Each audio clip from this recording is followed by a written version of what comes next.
Hello, welcome to the first of our 4 workshops. These workshops are designed to help you improve your creative writing. In this first workshop, we're looking at character. This will fall into 2 areas. 1, why characters are so important. So before we get into the subject at hand, I want to talk and help you understand why it is that we would be spending so much time in our first workshop talking about characters and why they are so important in your writing. And second, we're going to get to the more practical part, how to create and improve your own characters. These are the 2 topics we will be covering today, but we will not just be talking about character. The guiding principle of this course, of this entire series of workshops, is that if you want to be a better writer, you have to write. Listening to me talk will only get you so far, but you have to put into practice what you will learn. That is the most important part of becoming a better writer. You can't simply listen to people talk about writing, you have to write.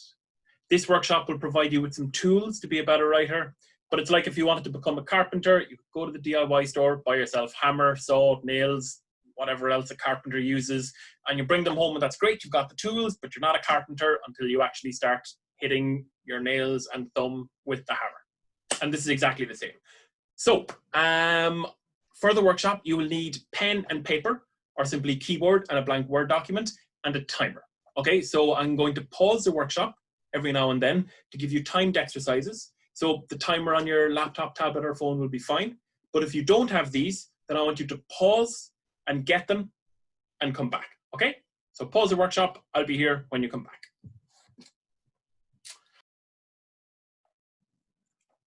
Murder. You're back. Okay, so I've chosen character as the first topic in these videos, but why do a whole video on character? Why is it that character is so important to story? Here's the thing. When you think about a story, you are not just following the plot, what happens. You are following a character's journey through that plot. And if you don't care about that character, you won't care about anything that happens to them. And so you won't really care about the story. As an example, when you think of your favorite stories, what comes into your mind straight away? Say, for example, if you think of Stranger Things, Harry Potter, Riverdale, Lord of the Rings, Star Wars, anything at all like that. I know that for me, when I think of Stranger Things, for example, the first image that jumps into my head is that wonderful gang of kids at the heart of the show. I think about the Demogorgon, the Upside Down, all of that, sure. But the first thing, the heart and soul of that story for me are the kids. When I think about Star Wars, I think about Darth Vader, Luke Skywalker, Rey, Kylo Ren, because the characters are your connection to that story, to that world. You not only follow them, but you also feel for them. You want them to succeed. You want them to be happy or to, to overcome whatever the obstacles are. Or in the case of the villain, maybe you just want to see them defeated, redeemed, or stopped. But you do care. So now I want to stop here actually and talk about something for a minute, which is that during all these workshops, I'm going to give examples of stories, okay? So these are writing workshops, but a lot of the time, the story examples I'm going to be giving are film and television, okay? The reason for this is that I'm not at all sure what the books and series that you all might read. But I'm pretty sure that you'll all be at least somewhat familiar with the likes of Star Wars or Harry Potter or Artemis Fowl and kind of big kind of properties like that, okay? So the other thing is it's all story, whether it's film, television, comics, plays, manga, anything at all, it's all story, it all follows the same rules and structures, and learning about writing will help to teach you about all of those stories, okay? So let's get back to character. In your own writing, even if it's not a big kind of epic, the likes of Star Wars that you're writing, I think you should spend a lot of time thinking about your main character. Whatever your story is, your reader will be following your main character through your story. Okay, this character will be how your reader experiences the story. And of course, the other characters in your story are as important as well. Secondary characters, your sidekicks, romantic interests, even the villains, if your writing has villains involved. Some of the most memorable characters in all of our kind of pop culture are villains. The Joker, Voldemort, Demogorgon, Darth Vader, Kylo Ren, Jaws, not a person, but still a character in a way. So I hope you can see now, to some extent, why characters are so important in your story. and why this is the first area of story we will be talking about in these workshops. Okay, so let's move on to the more interesting part, part 2, and also the part where you will get to do some writing. In creating your characters, we will look at 2 main areas: who they are and what they want. Okay, so first of all, let's look at who they are. So there is no one type of character that you should create or feature in your stories. You should not think that your characters need to be likable or funny or action heroes or really attractive or powerful or anything at all like that. They can be anything, they can be any or all of these things, but they don't have to be. Okay, that's not the key to creating good characters. As far as I'm concerned, and the big advice I'm going to give here is that in creating good characters, you need to know who they are. You need to know your characters really, really well. Okay?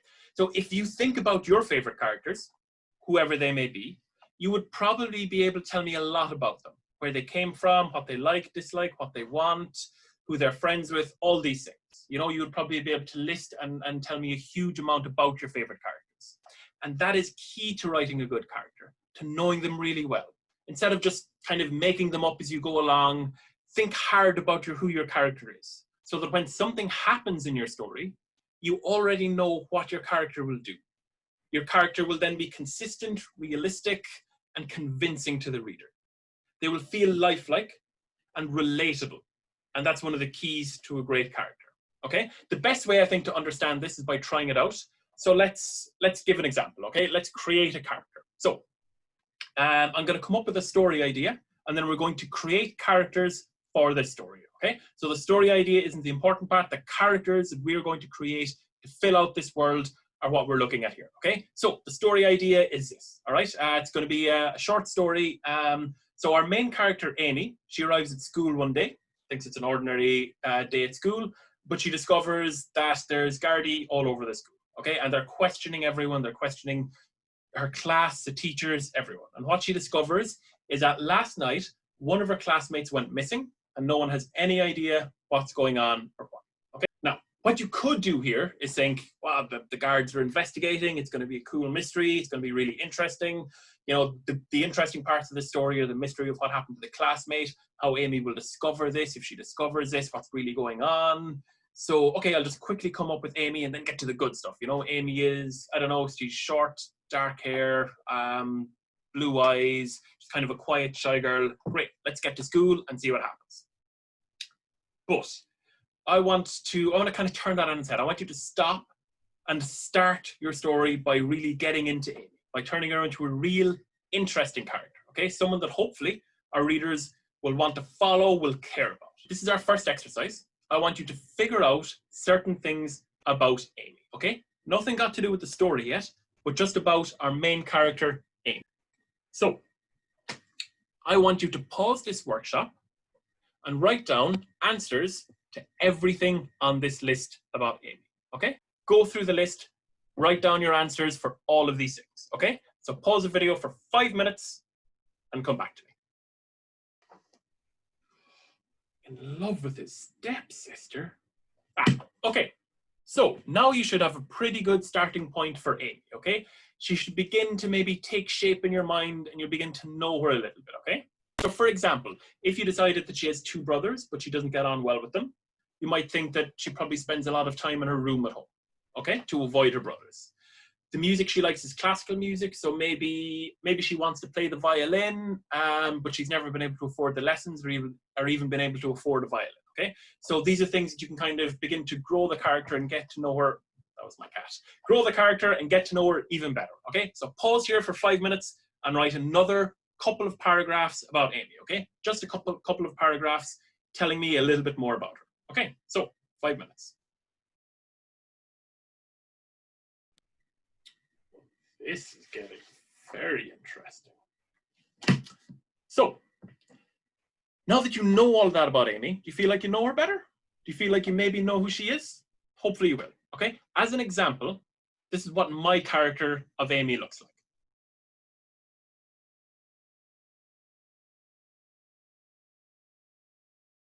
knowing all of this, I'm beginning to have some more of an idea of how she will exist in the story. Okay, so when I went to write the additional couple of paragraphs about Amy, this is what I got.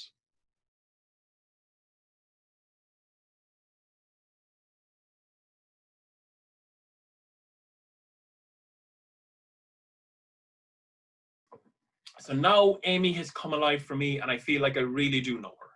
I think I know how she will act in the story, how she will talk, what she will do when she finds out one of her classmates is missing, how she will feel about that. Okay, I think my Amy will be angry about this. She'll want to do something about it because she's a good person at heart. She doesn't have anything to prove to anyone, but she's a good person, the kind of person that would want to do something. Also, her natural curiosity. She will absolutely just be compelled to know what is actually going on. Okay, I think my Amy is now beginning to feel real and relatable. Okay, so that's the second time I've used that term relatable, and that's really key to character. So let's have a look at what I mean by the term relatable. Okay,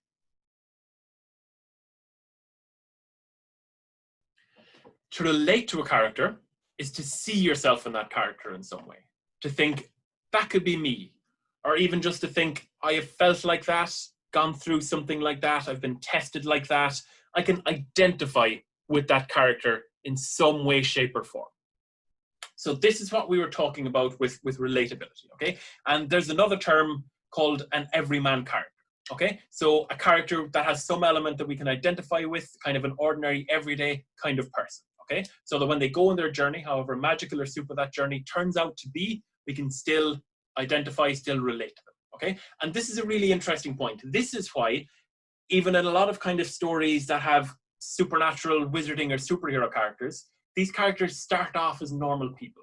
Spider-Man, for example, is just he's just a shy teenage kid, and then he gets bitten by a radioactive spider, and then he turns into a superhero. And the reason we see them as normal beforehand, how we see Harry Potter before he goes to wizarding school, we see Artemis Fowl as kind of an everyday character, and we see Rey in Star Wars as just a scavenger, is that we see them as normal. So let's say Peter Parker, when he gets bitten by a spider, we think, oh yeah, he's saving the world. I could do that. I'm just like Peter Parker. All I need is to be bitten by a radioactive spider, and I could definitely save the world like that. So you see, they have that connection to that character, and that's so important. That's that relatability. So let's get back to Amy, okay? So now that we've figured out a lot about Amy, let's begin to build the world a little bit around her, okay? So let's not going to the story, but sticking with the characters, I want to give Amy a friend, okay? Give her a best friend. So we're going to do the same list to figure out Amy's best friend. So you can see here, there's a full list again. So I want you to do the full list for Amy's friend, okay? So I want you to pause for 5 minutes. I'll leave that list up on screen and give me the details of Amy's friend. Okay, we're back. So surprise, surprise, I want you to pause again now and give me the additional couple of paragraphs about Amy's friend, okay? And maybe focus on her connection with Amy, maybe about kind of how they hang out, what they do together, how they're so closely connected, okay? So the story is going to feature Amy as our main character, but Amy's friend is going to be a kind of a big enough character in the story as well. So let's fill out how they connect together, okay?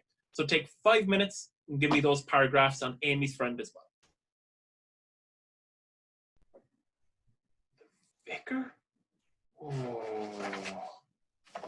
Okay, so we're going to do some more exercises here, okay? Now the exercises are going to get really interesting, okay? Before we throw Amy and their friend back into the story, we're going to do something really interesting called the elevator test, okay? So the elevator test is for when you create a character and you want to see, have you done enough work on that character, okay? Do you know that character well, okay? And what it is you take our character of Amy, and Amy gets stuck in an elevator, okay?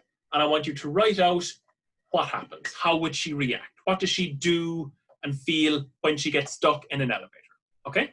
So take another 3 or 4 minutes is all. Pause the video and write out the little story, a few lines of what happens to Amy when she gets stuck in an elevator, okay? So come back to me in a couple of minutes. Okay, elevator test done. So I hope you found that interesting and informative, okay? So now another exercise. So I want you to do that same elevator test for Amy's friend, okay? And this is where it gets really interesting, okay? Because if you've created two solid, real, different characters, then how they react to being stuck in an elevator will be really different, okay? And this will show you if you've done a good job of creating your characters, okay? So stick Amy's friend in that elevator, it gets stuck, and spend 3 or 4 minutes coming up with a couple of paragraphs of what happens to Amy's friend, how they react to getting stuck in an elevator. Do they bang on the doors? Do they open up the panel and try and figure it out? Do they just go, oh, I'm stuck here now, and open up and read a book? Everyone would react differently in this situation. So tell me how Amy's friend reacts. Okay, so now I think you should have a pretty good understanding of how to create more interesting real characters and how that helps your story. So let's move on to the second part of that, which, as you'll recall, is what do they want? Now, knowing your characters is important, and knowing what do they want is equally as important. This is so important in your story because all characters, whether the villain, the main character, side characters, people we meet just once, they should all want something in the story. In fact, unless your main character wants something, there's no story. So you can imagine you have a main character, they don't want anything, so what do? Sit around on the couch all day? Not a particularly interesting story? Not at all. Probably quite boring, probably not a very long story as well. Okay? So for example, if you didn't want to improve your writing, if you didn't want that, you wouldn't be here doing this course. Okay? Everyone wants something, whether that's big or small, and that's what drives stories. Okay? That's where your characters begin to interact and intersect with the story. That's where story begins to happen. Let's go some big examples again. Spider-Man wants to save the city for Doc Octopus. Also, he wants to live just kind of, a lot of the time, these superhero characters want to just live a normal life, be left alone, but they can't do that because they feel responsible. They want to live up to being a hero. They don't want to see their friends being harmed. In Stranger Things, the other kids want to save Will. Okay, they're not willing to sit back and leave it in the hands of the sheriff, the grown-ups, of anything else. They figure that if they don't do something, no one else will. Okay, so again, if they didn't want to act, they didn't want to do anything, there would be no story. So, you think of any of your favorite stories, the main characters always want something, and that propels them through the story from beginning to end. Let's get back to Amy, okay? If Amy turns up to the school, sees the investigation, gets questioned by the guards, thinks, yeah, okay, guards are doing a fine job, no big deal, that's grand. You know, there's not much of a story there. Certainly not involving Amy. Won't be particularly interesting. So think about, what does your Amy want? Okay, as I said before, mine, knowing her, will want to help. Okay, she's a good person and she's curious and she doesn't be worried about another kid going missing. That's just who she is. So your Amy, maybe your Amy is different. Maybe at the start of the story, your Amy just wants to be left alone. Maybe they do. Maybe what's driving them is afraid of being questioned by the guards. Maybe they need and want to be left alone because they have a secret. You know, maybe they want to uncover the investigation themselves because they know something. This missing classmate, who we'll call Dave, they're connected to them in some way, so they know something. They want to help Dave out, and they want to keep Dave's secret. They want to keep their own secret. Okay, so in some way, your main character rubs up against the story, and that's when things begin to happen. Let's kind of again switch tack a bit slightly, and let's talk about a different character. Okay, just to give an example of how all the characters, not just your main character, should want something in your story. Okay, so let's have an example. Right. Part of the story, one of the first things, interesting things that will happen in the story is maybe that Amy will get questioned by a guard. Okay, because the guards are all questioning they're questioning all the students, trying to figure out, do the students know anything? When was the last time they saw Dave? Was there anything strange about Dave? Things like that. Okay, so Amy turns up at school. She gets questioned by the guard. Guard asks her some questions, and it's a functional scene. It's something we need to have in the story. It's not particularly interesting. You know, maybe Amy doesn't know that much, or maybe she doesn't want to say anything to the guard. She wants to figure it out herself. So it's just questioned by the guard, and that's it. We move on. Okay. But let's look at that scene in another way. What if we treat the guard in the same way as we treat Amy? What if we dig into that guard and figure out something about his character and what he wants, and what does that do for our scene? Okay, so even something small about the guard. Okay, so let's say, for example, the guard is He's a young Garda. He likes to go out at night. He was out last night, really late. He's hungover. Doesn't want to be dealing with this. He just wants to question the kids quickly, get on with his day. He's got an awful headache. Okay. Then straight away the scene will be more interesting because maybe Amy will notice this, and she'll think these guards are not going to do anything for the investigation. I'm going to have to help Dave myself. Okay, so that makes our scene more interesting. Amy kind of looking at this guard thinking, this is terrible, this is useless. Okay. So another example, maybe the guard is a complete opposite. Okay, they're a young, brand new guardie. This is the most exciting case he's ever been a part of. Okay, he's thinking it could be a murder, or even better, a kidnapping. He can't wait for the ransom note to get delivered to the door. He's going to be exciting. This is the best thing that's ever happened in the small town. Okay, so when he's questioning Amy, he's saying, you know, did you see any suspicious characters around? Have you got a ransom note? Are there cults around the area? You know, and it would just be a funny scene. You know, just even one small thing about your guard. Maybe your guard is, you know, he's an older kind of a guard, but he's trying to get, you know, he really wants to do his job well. He wants to get good information from the kids. So he's, you know, he's trying to be young and hip and friendly, and he's talking to them about music and the social medias and stuff. It's just really embarrassing. And it turns that boring investigation, that interview, into a funny kind of scene in your story. And all this comes from knowing our characters well. Second last exercise. I want to pause the story, and I want you to come up with your own guard to put in the story. Okay? I want you to come up with a good backstory for them, who they are, what they want. You know, maybe do the list again, or just kind of come up with an idea for a guard. Okay? So pause for 3 minutes and come up with some ideas for your guard. Last minute twist. Okay. Now that you have your guard, I want you to imagine how the scene of Amy's questioning would go. Okay, so this is the final exercise we're doing today. Okay, I want you to pause for 5 minutes and actually write out a part of the story. Okay, so Amy gets to school. She sat down with this guard in a room, and the guard questioned her to see what she knows about Dave, what might have happened.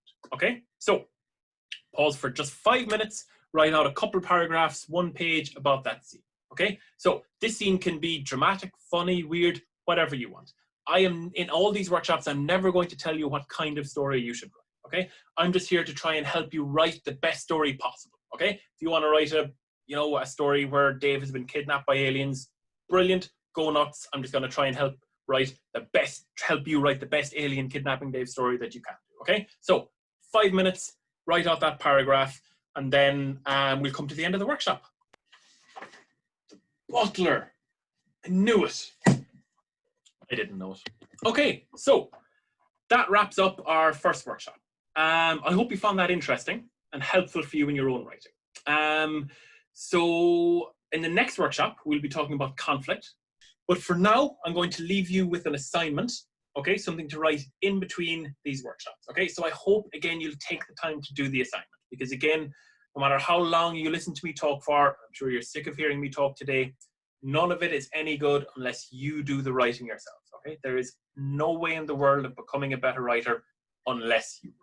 Okay, but I hope these exercises will help you have more fun with it. I know when I know my characters, the story becomes more interesting to write. I almost feel like it's the characters guiding the story, and when they come into a scene, I know what they're going to say, how they're going to act, and it makes it more interesting for me, and I really think that's going to make it more interesting for your readers as well. Okay, so for your assignment, this is what we'll be doing.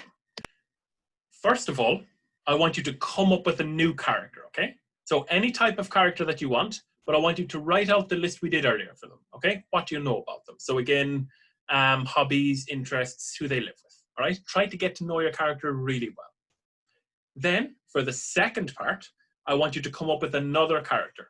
Not a friend of them, though, but someone who does not get along with your first character, okay? Use what you know about both of these characters now to try and figure out why they do not like each other, okay? Are they competitive with each other? Did they fall out over a love interest? Maybe they grew up beside each other and they just, for whatever reason, they just don't get along well, okay? But again, use your information of the characters to figure out why. And finally, I want you to actually write a short story, okay? Just a short story, no more than 1,000 words, very short, but how those characters had to work together, okay? How these two characters who were enemies became friends and they had to help each other out or fall in love. Anything and all that forces them to get over their mutual dislike. Now remember, it can be any kind of story you like. Romance, fantasy, sci-fi, action, drama, anything, as long as you start with those two characters and make them the focus of your story. Okay, thank you very much for watching. I hope you enjoyed this. I hope you get a lot from this, and I'll see you next time.